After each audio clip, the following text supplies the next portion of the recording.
Welcome back to MotionPic Recap.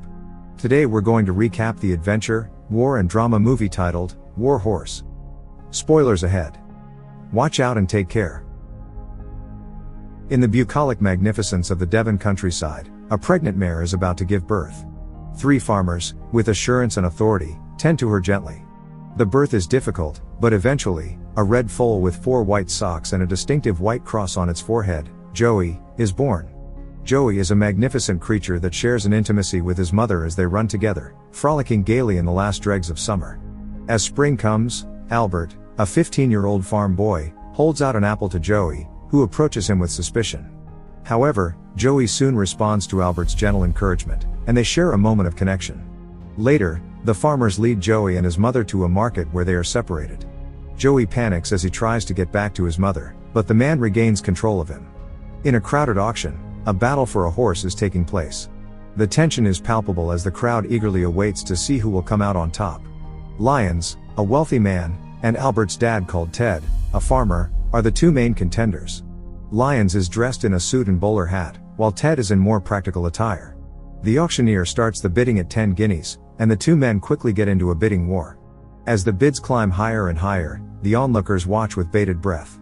Lyons' son, David, tries to intervene, but his father isn't listening. Lyons is determined to win, and he offers an outrageous 25 guineas. The crowd gasps, but Ted doesn't back down. He ups the bid to 30 guineas, and total silence falls over the auction house. Lyons smiles and walks away, accepting defeat. Ted has won the auction. However, as he leads the horse away, Lyons warns him that he better have the rent money when it's due. Ted is sweating and shaking, wondering what he's gotten himself into. His wife, Rosie, is horrified to learn that they've spent 30 guineas on a horse instead of a plow horse. She demands that they return the horse and get their money back, but Albert, their son, protests. He has already fallen in love with the horse and doesn't want to let him go. Albert befriends the wild horse, and with gentle strokes on the forehead, Albert names the horse Joey, and they share an intimate moment. The next day, Albert trains Joey to follow his commands, but the horse proves to be a challenge. With determination, Albert trains Joey to respond to his owl whistle, despite the horse's resistance.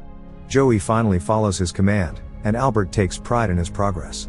Over time, Joey's talent is displayed as he chases Albert's owl sounds and trots in response to the whistle.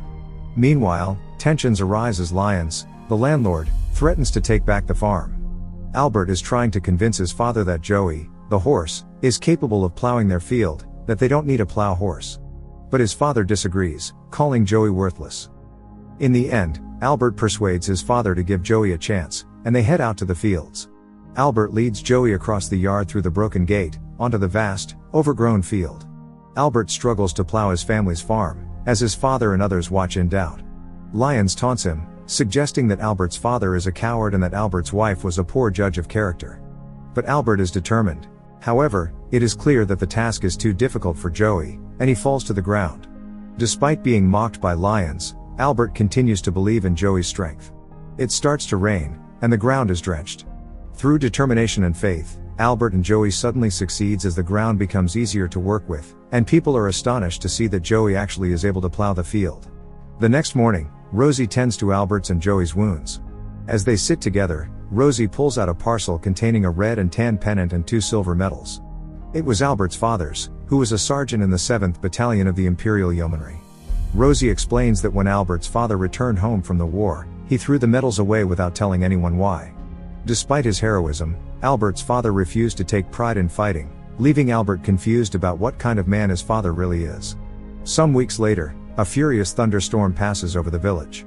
The storm rages on as Harold the Goose scuttles in, seeking shelter from the wrath of nature. The farm, however, bears the brunt of the storm, and the entire crop in the field is ruined. The family faces hard times ahead, and as they ponder their fate, an unfamiliar sound startles them, a motorbike rumbling through the village, bearing news that England is at war with Germany. The lives of the people in the village are about to change forever. The next morning, Albert finds the stable empty as Joey has been taken away, and Albert frantic runs to the market. In the town square, Captain Nichols inspects Joey, preparing him for the war that looms ahead. Albert struggles to come to terms with the fact that his beloved horse, Joey, has been sold to the army. Captain Nichols, who is to lead Joey into battle, asks for Albert's permission to lease him and return him if he can, promising to take care of him as well as Albert himself has done. Though Albert recognizes Nichols' kindness, he can't help but feel heartbroken as he says goodbye to his dear companion. As Joey is taken away, Albert vows to find him and bring him home, determined to be reunited with him someday. Meanwhile, the village is in a frenzy as the young men march off to war, leaving behind a debris of regret. In the army stables, Joey is awed by the scale of the building and overwhelmed by the hundreds of men and horses around him, but he soon meets a new companion, the magnificent black stallion, Topthorn. Amid the deafening thunder of hooves and bugles, Captain Nichols and Major Stewart face each other in a showdown of horse and rider. The competition between the two soldiers seems to have been absorbed between the horses, Topthorn and Joey, who size each other up. Nichols, with his quiet confidence, pushes Joey on until he inches ahead of Topthorn. Nichols spearheads a ring decorated with a blue ribbon and pulls Joey to a halt, ecstatic. The horses nose to nose, a bond has been formed between the two riders and their steeds.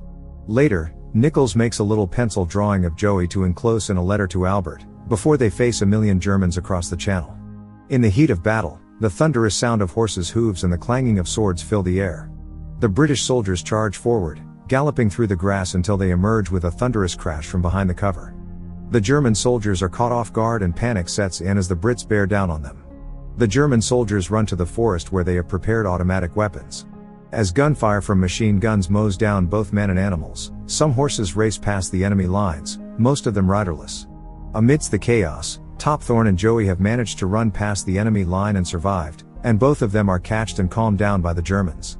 As the dust settles, the once vibrant battlefield is now littered with the dead and dying. Gunther, a young private, zeroes in on the two finest horses. Gunther and his younger brother Michael are at the German base camp, and they've just received news that the enemy is pushing through from the west. Gunther's brother suggests that he should stay with him, but the base camp officer is adamant that Michael must go with the others.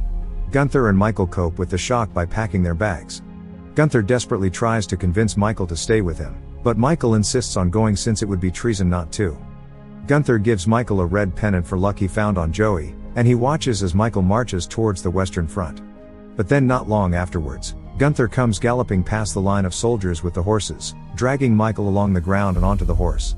They leave a jumble of soldiers in their wake as the officers try to restore order. The two eventually find a windmill, where they decide to sleep for the night. In the dawn, however, they're found by their superiors, and because of having run from duty, they're executed at the spot. Meanwhile, in the United Kingdom, Albert receives the drawn image of his beloved Joey. Because of it, his determination to go and find Joey only intensifies. A day or so later, a girl called Emily finds Joey and Topthorn in the windmill. While preparing food with her grandfather, she then confronts her grandfather about the truth of her parents' death, to which he gives her medicine and tells her to speak to her elders with respect. Emily negotiates with her grandfather to tell her the truth about the war in exchange for her truth about the big horses she's been keeping in the windmill. The grandfather looks stunned when Emily introduces Joey and Topthorn. Emily leads the horses back to the windmill and feeds them gruel. She tells them about her past love interests and her intention to marry a boy called Claude one day. Emily then teaches Joey how to jump, but he stops in front of the obstacle. Emily's grandfather chuckles at her antics. Emily longs for answers about her parents' fate, and it's clear that grandfather knows more than he's revealing. As the war draws nearer, and they're forced to share all their food with the German soldiers, Emily and her grandfather's fear intensifies. But then, grandfather surprises her with a gift one day that takes her breath away, her mother's saddle, hidden away for years. Despite grandfather's warning to not ride over the hills, Emily takes the saddle and starts climbing the hill. She disappears, and Emily's grandfather gets worried, running up to the top, and sees Emily's being stopped by soldiers. They are told the horses are needed for the war, and Emily is heartbroken. Some time later, horses are seen dragging big guns up a hill, and after becoming fatigued from the exercise, they're executed at the spot. Friedrich, the German handler of Topthorn and Joey, informs Brandt that if they move Topthorn to the heavy gun, he will be of no use, having named Topthorn Prince. Brandt tells Friedrich that he should never give a name to anything that one is certain to lose. As the horses prepare to transport the gun, Joey escapes his groom and gallops to the gun, offering himself up to save Topthorn, proving that their bond is more than a mere friendship. The journey up the steep incline with the gun is grueling, and the horses struggle to make it to the top, but they eventually succeed. Somewhere else, Albert and his friend David find themselves running through the no-man's land. Machine gun fire echoes around them, bullets whizzing past and felling men in fear and agony. The ground is blasted, bodies litter the mud. Albert fumbles with a grenade and hurls it at a German machine gunner, sprinting into the German trench. It is seemingly empty of German soldiers. When some more people have reached the trench, his silence is suddenly broken by the panic-stricken cries of gas, gas, gas. The white cloud engulfs Albert, and his fate is sealed. Friedrich brings the two horses to the side, trying to give them some rest. Topthorn is however too weak, and lies down, and slowly passes away in fatigue, all while Friedrich and Joey are grieving. Suddenly, soldiers come running, yelling they're coming, telling Friedrich to leave the horses. Friedrich yells at Joey to run, but Joey stays with Topthorn. Suddenly however, a tank appears and Joey starts running. He is cornered and stuck due to all the debris, and so runs towards the tank, jumping over it.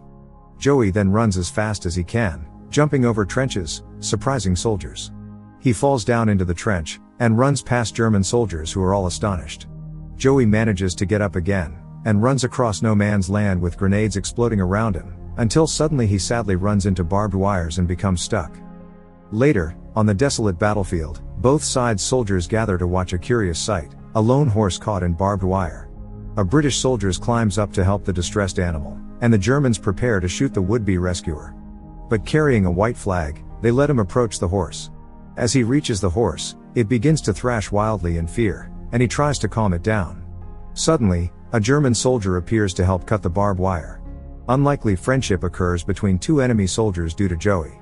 In a moment of levity, they decide to settle their dispute over the horse with a coin toss. The British soldier wins. As the horse is led away, the German soldier comments on the horse's remarkable nature, cementing their mutual admiration for the animal. As the horse is led through the trenches, it brings a moment of respite and joy to the beleaguered soldiers, who gather to marvel at it. Meanwhile, in a nearby medical area, Albert is being tended to for injuries sustained from a gas attack. He is unaware of the horse's presence just outside, until he's told by a medic a miraculous horse has survived from the no man's land. The British soldier desperately seeks a vet for the wounded Joey, but is told by an officer the horse's leg won't heal, and the officer picks out his gun to put Joey out of his misery. But then suddenly, an owl sound is heard and Joey reacts. Albert appears from the crowd, asking Joey if it's really him. Joey runs up to him, and they both get really happy. Officers say it's a random horse and that they have to kill it. Albert insists it's his horse, saying it got 4 white socks and a white mark in its forehead. As they wash Joey clean from the mud, they see it's really true, and instead decide to patch Joey up the best they can. A few weeks later, Joey stands strong and healed as the end of the war is announced. But due to specific rules as of the end of the war, a superior officer orders Joey to be sold off at an auction, despite Albert's deep attachment to him. All the soldiers rally behind Albert, pooling in all they have, 29 pounds, to help him buy Joey back. Amidst the chaos of the market, Joey's fate hangs in the balance, with Albert and his friends desperately hoping to save him from a life of uncertainty. In the midst of a bidding war for Joey, a nasty-looking butcher from Cambrai enters the game and begins to raise the stakes. Soon, the bidding war intensifies, with Albert looking devastated as he watches the auction escalate to 30 pounds. But then suddenly, a new bidder enters the fray, surprising everybody, bidding 100 pounds. It's Emily's grandfather. As he emerges victorious, he explains that horse is the only memory he has left of his granddaughter Emily, who became a victim of the war, and that the horse is everything he's got left of her, leading Joey away. Suddenly however, Joey breaks free and runs back to Albert, who says everything will be okay to Joey. The grandfather looks at them stunned, picks up a regimental pennant from his pocket, asking Albert about it. Albert, surprised, says it's his father's. The grandfather hands him the pennant, and then the horse, remarking that that's what his Emily would have wanted, who was the boss anyway, and Albert's eyes fill with tears of joy, and thanks him very much. As Albert arrives back to his family's farm together with Joey, he's greeted by his mother and father, who both give him a warm hero's welcome. The end. Thank you for watching. Make sure to subscribe if you'd like to see more videos like this, and hit the like button to help us out. Until next time, take care.